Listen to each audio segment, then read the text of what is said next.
tu écoutes, ma soeur. Nous sommes allés un jour dans un deuil, pendant qu'on partait, il y a un quartier à Kinshasa qu'on appelle Kingabwa. C'était un quartier là très, très compliqué, très béni. Alors, quand nous sommes allés, nous sommes descendus dans un taxi sur l'avenue Poiloux, pour ceux qui connaissent, c'est à Kinshasa. Alors, on devait maintenant entrer vers Kingabwa. On était à 3. On a dit, Seigneur, accorde-nous ta grâce, ta force. Saint-Esprit, nous te désirons. Pendant qu'on priait, un homme est venu. Un homme est bien apparemment. Il a dit, frère, vous voulez aller, il y a un deuil. Exactement. C'est là où nous voulons partir. Venez, je connais un raccourci. Oh, le monsieur qui nous disait qu'il connaissait un raccourci faisait partie d'un groupe de bandits. Caché quelque part, et il voulait nous emmener par ces chemins. Dès qu'on a voulu partir, Dieu est bon. Dieu avait exaucé nos prières. Un chauffeur taxi est venu. Hey, stop! Hey, tu les amènes où? Directement, les gars ont pris fuite. Il a dit, vous, je vous avais, j'avais déjà donné votre rapport, c'est le commandant de la police. On va vous arrêter. Les gars ont fui. Et nous, on ne comprenait pas. On a demandé au chauffeur taxi, c'est un bandit. Ils ont un groupe, tout un groupe. Ils sont cachés quelque part. Ils voulaient vous amener là-bas pour que vous soyez des pieds. Et on a dit au chauffeur taxi, please, amène-nous jusqu'à Amen. La voix. Il y a des gens comme ça. Il apparaît comme un homme qui t'aime, qui te porte dans son cœur. Il est là pour t'aider. Il veut partager ta souffrance. Il t'aime tellement. D'ailleurs, tu sais, quand toi tu dors, moi je prie pour toi. J'ai gêné. Même si tu as gêné pour quelqu'un, il faut lui dire, j'ai gêné pour toi. J'ai fait ceci. Voilà, c'est une bonne personne. Voilà, c'est une bonne décision. Fais ce business. Mais c'est pour ta décision. Nous devons faire très, très attention. Le monde par lequel nous sommes, surtout les moments où nous traversons, bien aimés, c'est à notre responsabilité de révéler le peuple de Dieu, de comprendre que le diable agit. Et il se déguise en ange de lumière. Quelle voix tu écoutes? Bien aimé, des fois tu ne peux pas éviter d'écouter une voix, c'est difficile. La voix peut résonner en toi, tu ne peux pas l'empêcher. Les gens peuvent venir te parler, tu ne peux pas les empêcher. Mais seulement tu peux refuser de prendre leur option. Les options qu'ils te présentent là. Il y a un monsieur qui me conseillait, ça date de très longtemps, tu vois dans la vie, si tu veux te marier, il faut déjà acheter ça, ça, ça. Et tout ce qu'il disait, j'avais déjà acheté. Et j'étais calme, il en parlait jusqu'à ce qu'il a terminé. Il a dit, tu as compris? J'ai dit oui, mais je l'ai déjà acheté. Il a dit, oh, mais pourquoi tu m'as laissé parler? Mais parce que tu parlais. Je ne pouvais pas t'interrompre, il fallait que tu termines et après je te dirai. Tout ce que tu as dit là, je l'ai. Si tu veux, je peux te le montrer. Mais tu ne peux pas empêcher quelqu'un de te parler. Laisse-le parler. Et tu peux refuser de prendre ces options parce qu'il s'agit de ta vie. Il s'agit de ton destin. Il s'agit de ton avenir. Il s'agit de ton destin. C'est très très important. Joseph a refusé de prendre l'option de la femme de Potiphar. Il a refusé. Il a dit non, je ne le ferai pas. Couche avec moi. Il a dit non, je ne le ferai pas. Je refuse. Joseph ne pouvait pas fermer sa bouche, mais pouvait refuser de faire ce que cette femme lui demandait de faire. Combien de fois tu fais des choses contre cœur, tu ne veux pas les faire. Si je ne les fais pas, ils vont dire, tu ne vis pas par rapport à ce que les gens disent, tu vis par rapport à ce que Dieu a dit. Ta vie, ta destinée, c'est ta vie en toi, pas d'une autre personne. Si tu meurs, même si nous t'aimons beaucoup, nous allons pleurer, tourner par terre, mais après nous allons t'enterrer, nous allons rentrer. Personne ne va rester au cimetière avec toi, personne. Nous allons tous rentrer. Tu vas rester là-bas avec ton nouveau quartier. Amen. Dieu nous a créés à son image. Dieu nous a créés selon sa ressemblance pour que nous puissions fonctionner aussi comme lui. C'est-à-dire être des responsables, prendre des décisions vraies concernant nos vies.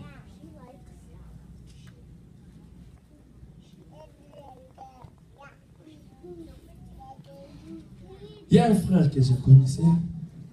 Le frère travaillait très bien. On lui dit qu'en Afrique du Sud, ça marche très bien. Le frère a vendu sa voiture, sa maison.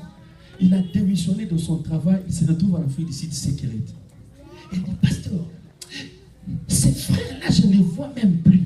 Il m'a demandé à ton âge, marié, avec des enfants. Autrement, comme ça, tu vends ta voiture, tu démissionnes de ton boulot, tu demandes le compte final, everything, tu vas en Afrique du Sud. Et il a mangé tout ce qu'il avait comme l'argent et 0 sécurité. Oh, on m'avait trompé. On réfléchit avant de faire quelque chose. Beaucoup de gens, je sais que ce n'est pas ici, loin, pas dans notre église, loin. Beaucoup de gens iront en affaire comme ça. Parce qu'ils font confiance à n'importe qui. Parce que tu écoutes en n'importe qui. Beaucoup de gens, pas ici, très loin, rateront leur objectif. Parce qu'ils font confiance à n'importe qui. Ils écoutent tout le monde sans réfléchir. Sans mener cela dans le laboratoire spirituel. Seule l'expression faciale de la personne ne suffit pas pour leur faire confiance. Il faut chercher à aller au-delà. C'est ça la vie, frère. Parce que le diable se déguise en ange des lumières. Pendant la nuit, une fille fuit de sa chambre. Elle court dans la chambre de sa maman. Maman, réveille-toi. La maman se saute. Qu'est-ce qui se passe? Il a dit, mais papa me menace là-bas, je ne sais pas. Qu'est-ce que papa dit? Maman, je suis obligé de te dire la vérité.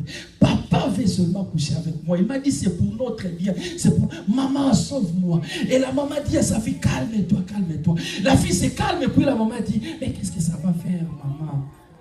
Fais ça seulement avec ton père. C'est pour garder son travail. Et la fille s'est rendue compte qu'il n'y a personne qui était autour de lui. Personne ne voulait de son bien. Même pas sa mère. Et finalement, elle est sortie dehors.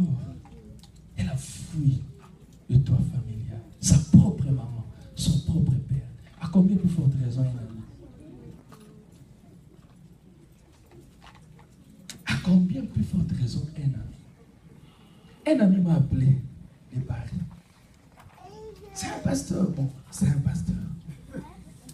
Il m'appelle, il me dit, pasteur, le Saint-Esprit m'a montré. J'ai dit oui.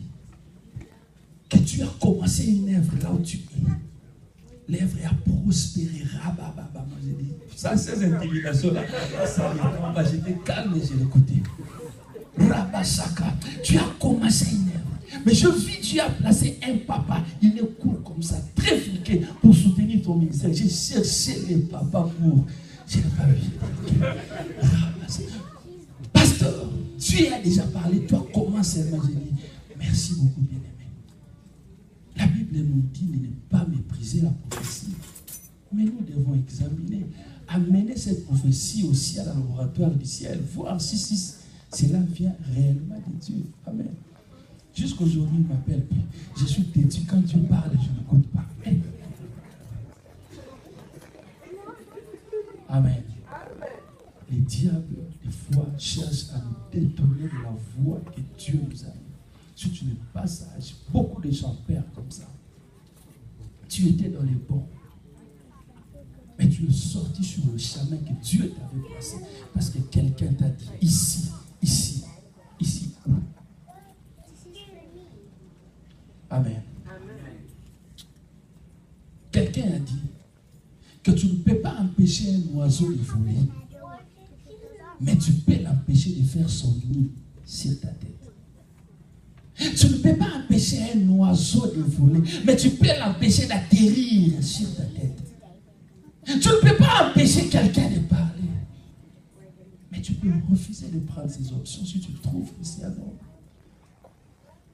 Amen. Le pasteur Aimé nous l'enseigne ici beaucoup sur le rêve.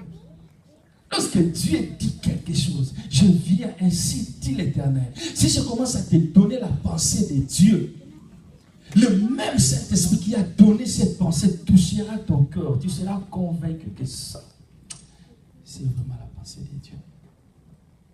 Mais il y en a qui font des choses, son cœur est contre, mais il a dit, j'ai droit. Et après qui perd? Amen.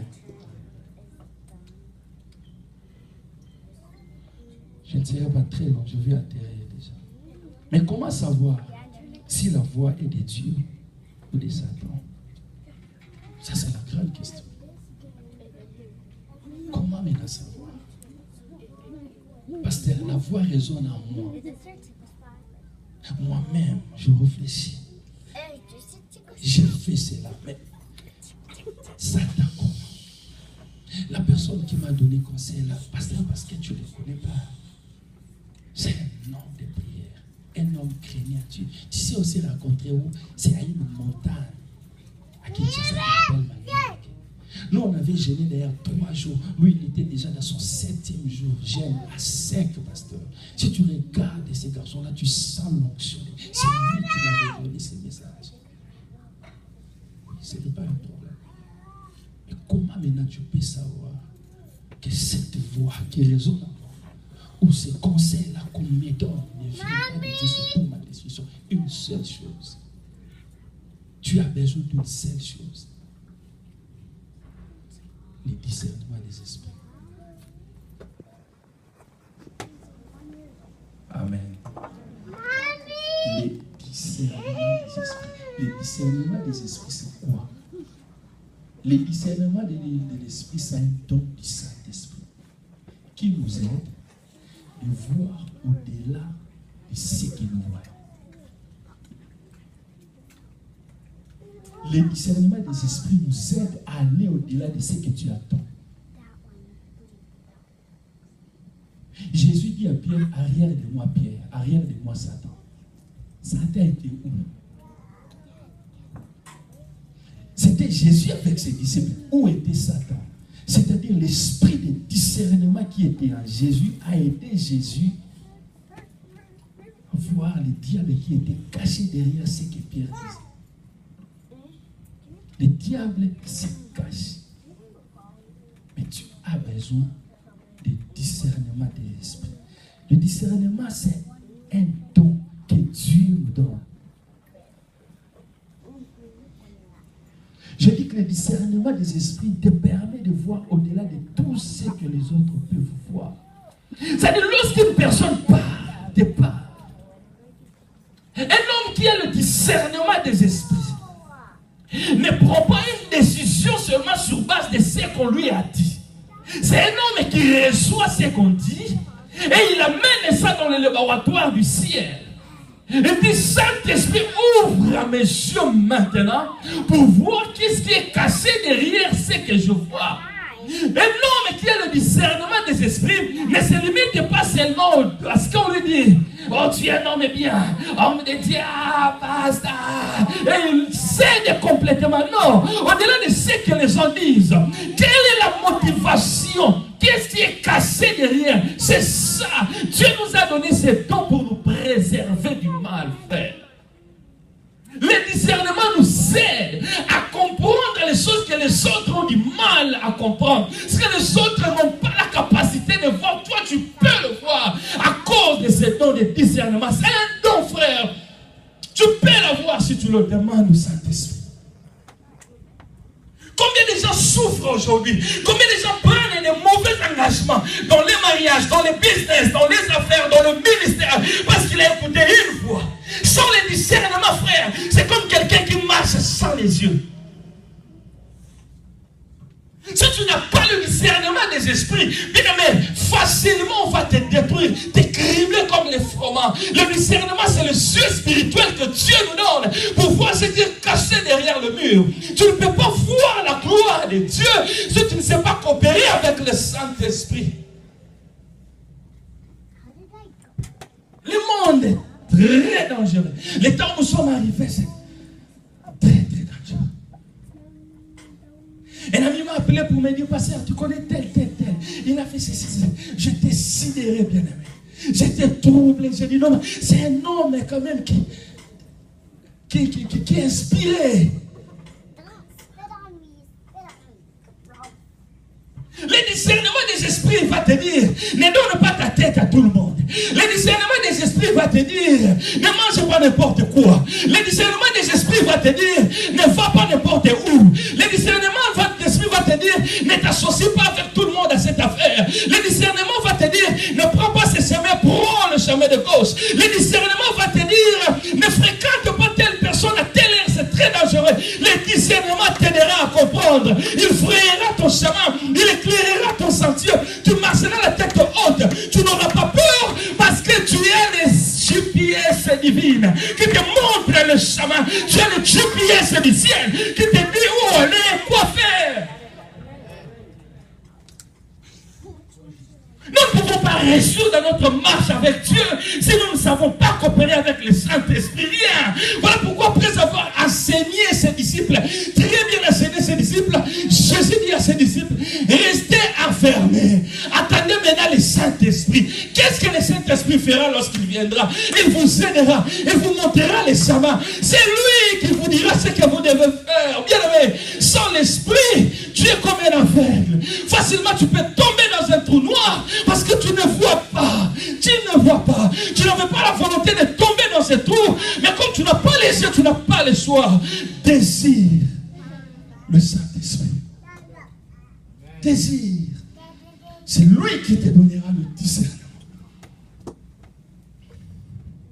Tu resteras dans ta maison en train de prier. Dieu te dira que tu vois cette femme. Il y a un frère qui un jour en Afrique du Sud, il est venu, il est passé. Dieu m'a fait grâce. Je dis quoi? Il a dit, je me suis engagé. En fait, je voulais m'engager au mariage avec une soeur à Kinshasa. Je ne savais pas, avant de venir ici en Afrique du Sud, j'allais rendre visite à la soeur. Elle était sœur à l'église, protocole, et m'a Dieu. J'allais rendre visite à la soeur. Un jour, en sortant de chez elle, je sortais jusqu'au coin. Il y a une maman qui vendait au coin. Vous savez, les mamans qui vendent au coin là connaissent everything au quartier. Il appelle et dit, papa, viens un peu. Papa, viens un peu. Il a dit, j'étais sérieux avec cet engagement. Je priais Dieu. Je disais, Seigneur, si c'est elle, montre-moi. Je ne savais pas que Dieu pouvait me parler par une maman. Cette maman-là païenne qui vendait au coin. Cette maman l'appelle, il dit, papa, tu viens, tu entres souvent dans cette passée. Je te vois avec cette fille-là. Papa, pardonne-moi, je ne suis pas contre votre relation. Mais est-ce que tu sais que cette fille-là, on l'avait opérée, elle a un problème. On l'avait enlevé tous les trucs qui gardent les bébés là. Le matrice. Elle n'a plus ça. Est-ce qu'elle t'a dit ça? Les frères étaient calmes et remplis du Saint-Esprit. Il a dit, oui maman, je sais. Elle a dit, ah ok papa, mais pardonne-moi. Hein. Je n'ai pas... Non, maman, ne vous dérangez pas. Merci beaucoup pour l'information. Et les frères rentrent à la maison. Ils prient. Dieu dit, Seigneur, thank you. Mais j'ai compris pourquoi est-ce que David réussissait. C'est parce qu'il associait Dieu. Et là, le frère appelle la soeur. Sœur, tu as tel problème. Oh non, mais dis-moi la vérité. Oh non, finalement. Oh oui, mes frères et sœurs, on se prépare pour le mariage. Tu as tel problème. Je ne pouvais pas me le dire pourquoi. Elle ne voulait pas dire. Si ce n'était pas la prière de ces garçons, elle allait entrer comme ça dans le mariage. Le Saint-Esprit nous révèle des choses cachées. C'est que l'homme ne peut pas voir. Le souci de Dieu est que tu puisses voir sa gloire cette année. C'est ça le souci de Dieu. Mais pour voir cette gloire, la première personne à faire confiance, à deal avec, c'est le Saint-Esprit.